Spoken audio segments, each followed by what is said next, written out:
Timely Greetings, Volume 2 Number 8. The Only Peace of Mind. Revival and Reformation precede the great and dreadful day of the Lord. Our subject for this afternoon is found partly in Daniel 2, Matthew 4, Jeremiah 51, Micah 5, and Malachi 4, but mainly in Joel, chapters 2 and 3. We shall first turn to Malachi. Malachi 4, 5, 6. Behold, I will send you Elijah the prophet before the coming of the great and dreadful day of the Lord, and he shall turn the heart of the fathers to the children, and the heart of the children to their fathers, lest I come and smite the earth with a curse. Here we have the promise that God is to send someone before the great and dreadful day of the Lord, and when he comes, whether he accomplishes anything else, he is to turn the hearts of the fathers to their children and the hearts of the children to their fathers. Now, it appears somewhat puzzling that the hearts either of the fathers or of the children need to be turned toward the other. But if we consider that the work of Elijah is not of a domestic nature, but spiritual, then we shall see that Elijah's message is to intensify in the heart of the parents, as well as in the hearts of the children, a burden for the salvation of the other. Parents are very anxious to labor with other people's children but seldom with their own. Likewise, children are anxious to preach to others, but not so anxious to preach to their own parents. Elijah's message of revival and reformation, however, will place the burden of saving souls primarily where it belongs. His message will be seen to be of real importance rather than a theory. And when its followers fully realize that the great and dreadful day of the Lord is at the door, they will be seen pleading first for those who are nearest their hearts. Let us now turn to Daniel's prophecy. Daniel 2:44. And in the days of these kings shall the God of heaven set up a kingdom, which shall never be destroyed, and the kingdom shall not be left to other people, but it shall break in pieces and consume all these kingdoms, and it shall stand forever. It is understood by most Bible students that this great image of Daniel 2 represents the kingdoms from Daniel's time down to the end. Here, you see, the stone which is cut out without hands smites the image in the feet, and the stone fills the whole earth. In the days of these kings, our time, declares inspiration, God will set up the kingdom that is represented by the stone, and it will smite the nations and thereby bring their end. What could that day be but great for God's people, and dreadful for the nations? Indeed, it is to be the great and dreadful day of the Lord. Verse 45. Forasmuch as thou sawest that the stone was cut out of the mountain without hands, and that it brake in pieces the iron, the brass, the clay, the silver, and the gold, the great God hath made known to the king what shall come to pass hereafter, and the dream is certain, and the interpretation thereof sure. Daniel's account of the day is very brief, but Jeremiah describes the day in detail. Jeremiah 51:21-23. And with thee will I break in pieces the horse and his rider, and with thee will I break in pieces the chariot and his rider, with thee also will I break in pieces man and woman, and with thee will I break in pieces old and young, and with thee will I break in pieces the young man and the maid, and I will also break in pieces with thee the shepherd and his flock, and with thee will I break in pieces the husbandman and his yoke of oxen, and with thee will I break in pieces captains and rulers.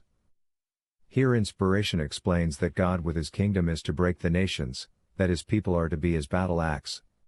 Both Daniel and Jeremiah are definite that the kingdom is to bring the kingdoms of the world to an end.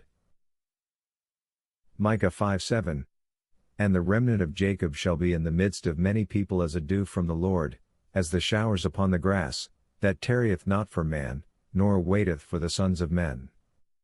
The remnant of Jacob, those who are left after the tares are taken out, when once set up as a kingdom, is to be as showers of blessing to those who seek salvation, and as a lion that tears in pieces those who continue in their sin. The day shall be great to the one people, and dreadful to the other. Now we turn to the chapters of Joel's prophecy that meet their fulfillment in the latter days. Joel 2:1-3. Blow ye the trumpet in Zion, and sound an alarm in my holy mountain, let all the inhabitants of the land tremble, for the day of the Lord cometh, for it is nigh at hand, a day of darkness and of gloominess, a day of clouds and of thick darkness, as the morning spread upon the mountains, a great people and a strong, there hath not been ever the like, neither shall be any more after it, even to the years of many generations. A fire devoureth before them, and behind them a flame burneth, the land is as the Garden of Eden before them, and behind them a desolate wilderness, yea, and nothing shall escape them. Here you see that a message is to be proclaimed to the church, to Zion, declaring that the great and dreadful day of the Lord is at hand, that it is to be devastating behind his people, and glorious ahead of them, that the Lord is thoroughly to comb the field, that he is to gather every grain of wheat, and then burn the tares. Verses 4-6. The appearance of them is as the appearance of horses, and as horsemen, so shall they run. Like the noise of chariots on the tops of mountains shall they leap, like the noise of a flame of fire that devoureth the stubble, as a strong people set in battle array. Before their face the people shall be much pained, all faces shall gather blackness. We see that the power which attended ancient Israel while they were taking the promised land, shall also attend the servants of God at this gathering time. Verses 7, 8. They shall run like mighty men, they shall climb the wall like men of war, and they shall march every one on his ways, and they shall not break their ranks, neither shall one thrust another, they shall walk every one in his path, and when they fall upon the sword, they shall not be wounded. Nothing shall be able to hold down the people of God. Every one shall perfectly attend to his business. They shall gather the fruits of the earth and nothing shall hurt them. The spirit of prophecy testifies, as the saints left the cities and villages, they were pursued by the wicked, who sought to slay them. But the swords that were raised to kill God's people and fell as powerless as a straw. Early writings, pages 284-285. Verse 9. They shall run to and fro in the city, they shall run upon the wall, they shall climb up upon the houses, they shall enter in at the windows like a thief. The servants of God shall certainly gather all their brethren out of all nations, Isaiah 66:20. Indeed so, for the legs of the gospel are the legs of the people who proclaim it.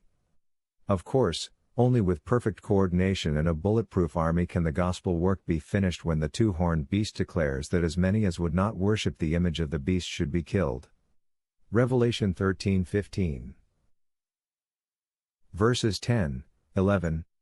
The earth shall quake before them, the heavens shall tremble, the sun and the moon shall be dark, and the stars shall withdraw their shining, and the Lord shall utter his voice before his army, for his camp is very great, for he is strong that executeth his word, for the day of the Lord is great and very terrible, and who can abide it? Having announced how great and dreadful the day is to be, the Lord is making this plea. Verses 12-14. Therefore also now, saith the Lord, turn ye even to me with all your heart, and with fasting, and with weeping, and with mourning, and rend your heart, and not your garments, and turn unto the Lord your God, for he is gracious and merciful, slow to anger, and of great kindness, and repenteth him of the evil. Who knoweth if he will return and repent, and leave a blessing behind him, even a meat offering and a drink offering unto the Lord your God? God's plea is that we prepare to meet the day, that now as sincere Christians who realize that for such an hour as this has this message of mercy come to us, we penitently return unto him. Verses 15, 16. Blow the trumpet in Zion, sanctify a fast, call a solemn assembly, gather the people, sanctify the congregation, assemble the elders, gather the children, and those that suck the breasts, let the bridegroom go forth of his chamber, and the bride out of her closet. In these verses, as in Joel 2:1, the command is given to blow the trumpet in Zion. This second trumpet, however, is not to announce the day of God, but to sanctify both a fast and the people, to call a solemn assembly, from which not one is to be excluded from the assembly. Verse 17. Let the priests, the ministers of the Lord, weep between the porch and the altar, and let them say, Spare thy people, O Lord, and give not thine heritage to reproach, that the heathen should rule over them. Wherefore should they say among the people, Where is their God?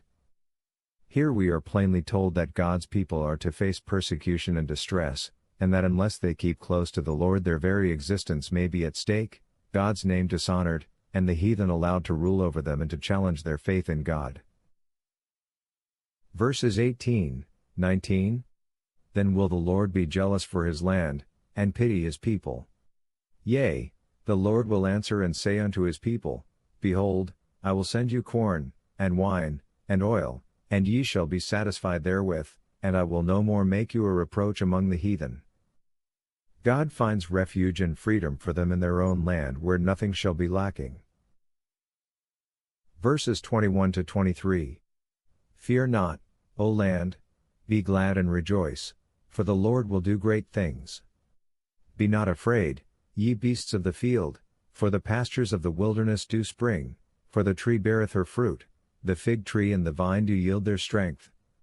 Be glad then, ye children of Zion, and rejoice in the Lord your God, for he hath given you the former rain moderately, and he will cause to come down for you the rain, the former rain, and the latter rain in the first month. It is plain enough to see that God is speaking to his people who are to receive both the former and the latter rain in the first month. Verse 24. And the floors shall be full of wheat, and the fats shall overflow with wine and oil. Inspiration, of course, is not speaking of spiritual things only, but of material things as well. The rain, newly revealed truth, shall therefore produce a great harvest of souls as well as abundance of provisions. Verses 25 to 32. And I will restore to you the years that the locust hath eaten, the cankerworm, and the caterpillar, and the palmerworm, my great army which I sent among you. And ye shall eat in plenty, and be satisfied, and praise the name of the Lord your God, that hath dealt wondrously with you, and my people shall never be ashamed. And ye shall know that I am in the midst of Israel, and that I am the Lord your God, and none else, and my people shall never be ashamed. And it shall come to pass afterward, that I will pour out my Spirit upon all flesh, and your sons and your daughters shall prophesy, your old men shall dream dreams, your young men shall see visions, and also upon the servants and upon the handmaids in those days will I pour out my Spirit. And I will show wonders in the heavens and in the earth, blood, and fire, and pillars of smoke. The sun shall be turned into darkness, and the moon into blood, before the great and terrible day of the Lord come. And it shall come to pass, that whosoever shall call on the name of the Lord shall be delivered, for in Mount Zion and in Jerusalem shall be deliverance, as the Lord hath said, and in the remnant whom the Lord shall call. Here we see that those who call on the name of the Lord after the latter rain falls, shall find deliverance on Mount Zion and in Jerusalem, also in the remnant whom the Lord shall call. The very first word, for, of the next chapter shows that the prophecy of chapter 2 continues through chapter 3. Joel 3:1, 2. For, behold, in those days, and in that time, when I shall bring again the captivity of Judah and Jerusalem, I will also gather all nations, and will bring them down into the valley of Jehoshaphat, and will plead with them there for my people and for my heritage Israel, whom they have scattered among the nations, and parted my land. These verses explain why, how, and when God's people are delivered in Mount Zion and in Jerusalem. These things, you see, are to take place when he brings again the captivity of Judah and Jerusalem. Then shall he bring all the nations into the valley of Jehoshaphat and there plead for all his captive people whom the nations have scattered throughout the world. Verse 3. And they have cast lots for my people, and have given a boy for an harlot, and sold a girl for wine, that they might drink. Verse 3 reveals the vile practices of the world. Verses 4 to 7. Yea, and what have ye to do with me, O Tyre, and Zidon, and all the coasts of Palestine? Will ye render me a recompense?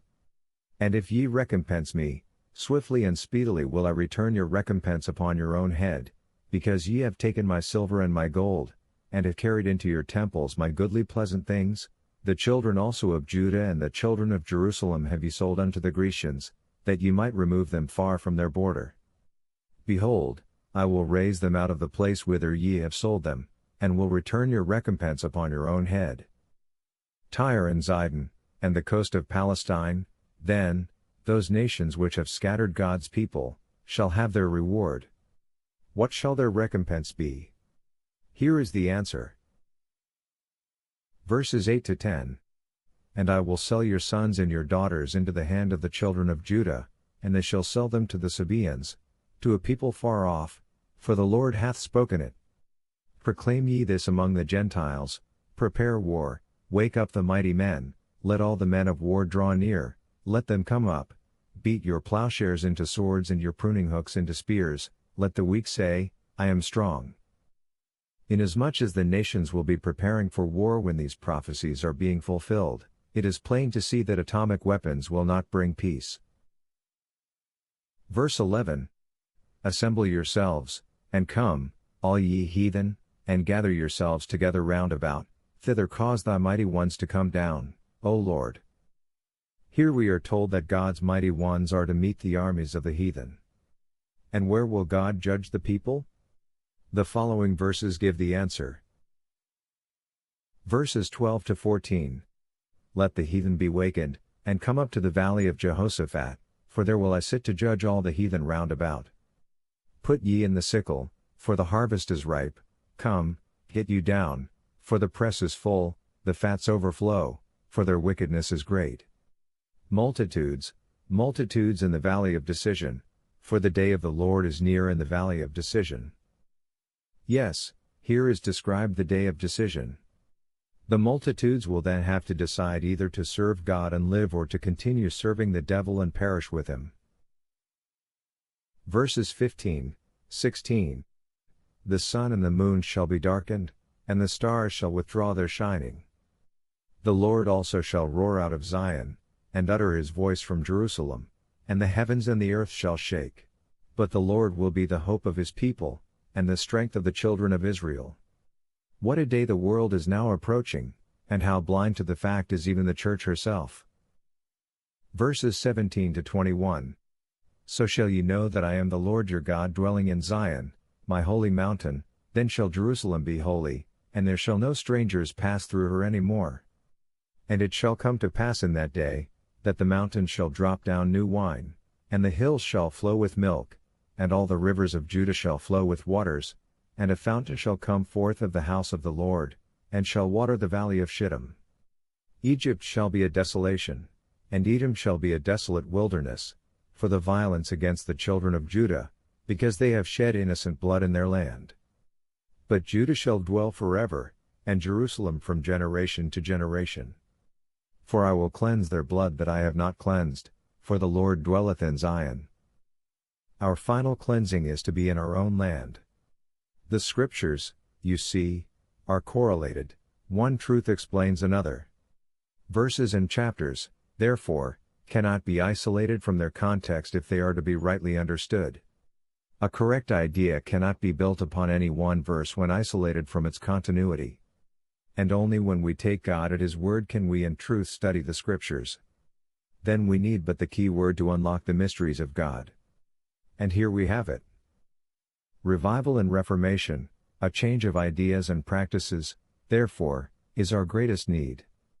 Without this we are sure to be found among those who shall say to the mountains and to the rocks, Fall on us, and hide us from the face of him that sitteth on the throne, and from the wrath of the Lamb, for the great day of his wrath is come, and who shall be able to stand? Revelation 6:16, 17.